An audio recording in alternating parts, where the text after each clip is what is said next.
So what we're going to look at now is to look at the amount of rotation at the hip joint to see if that is within the normal limits. Well, we did this one with Mike, didn't we? Yes, you've done it a different way with Mike. I'll show you how to do it another way as well. That's correct. You would volunteer that way. Even though we didn't need to at the time. Right. Never mind. So basically, if you're looking at the amount of internal rotation, you bend the knee to 90 degrees, and then you're going to abduct the leg. What you want to be careful of is that the opposite hip, or the contralateral hip, does not lift. So if you rest your hand on the contralateral side, the actual textbooks say put it on the buttock, but you can just rest it on the top here. So then if you abduct the leg, you just relax your back.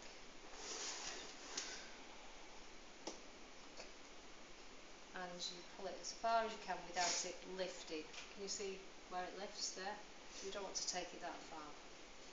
And what you're doing is you're using the leg as an indicator of the amount of degrees of rotation you're getting at the hip. So do you abduct it until the other hip, just before the hip lifts up? And that's why you've got your hands on the contralateral hip.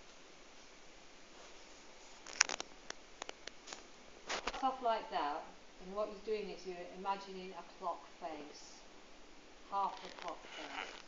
So the position of his leg is like a finger of the clock is at 12 o'clock now, yeah? And so as you're moving it out, it's moving towards 3 o'clock. Is that right? No, it's moving towards 9. Yeah, no, 3. 3, yeah, 3 o'clock, yeah.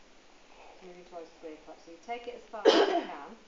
And so where do you think that is on the clock? Is that at 5 or 2? I don't think it's at 2. It's probably just after 5. It's just between 5 and 6, but not completely.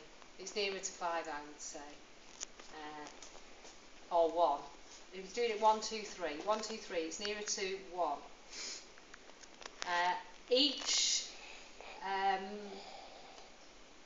Each hour of the clock on the clock face represents 30 degrees. For example, if it went to 1, it'd be 30 degrees. If it went to 2, it'd be 60 degrees. And if it went to 3, it'd be 90 degrees. Now, just by eye, looking at that, it's not halfway is 45 degrees. Halfway between 1 and 2 is 45 degrees. And looking at that, it's not 45 degrees, it's just under. It's about 40 degrees.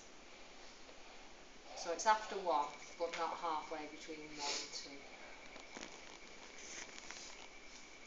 2. Can you see that? Are you alright with your clock and your degree position?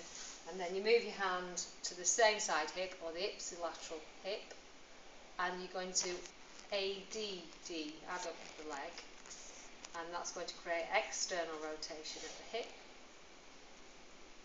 And you're going to do exactly the same, but this time you want to make sure that the ipsilateral hip doesn't lift off the bench.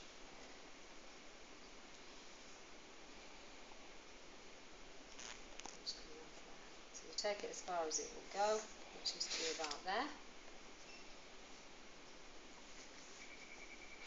Time you're using it, the leg like the fingers of a clock, but this time you're going from 12 to 9, and it's probably between 11 and, well, closer to 11 than 10.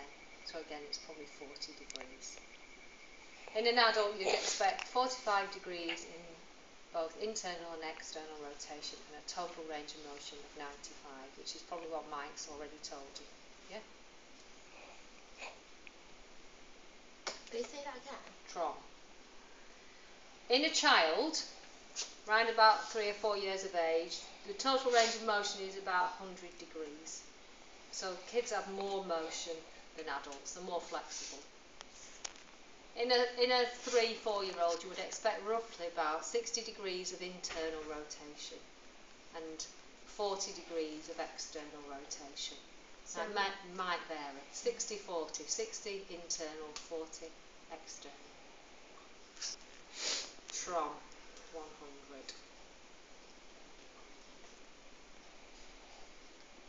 And obviously what happens is that the total range of motion reduces. By the time they reach 16, it's reduced down to 90, and your range of motion is becoming equal on both sides by the time that they reach about 16 years of age. Yeah?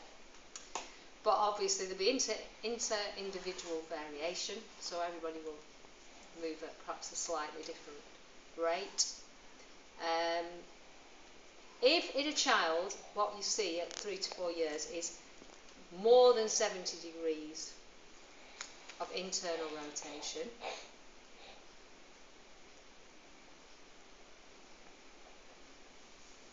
and limited external rotation, so say something like 80 degrees internal and 15 to 20 degrees external, there's a larger than normal angle of anteversion.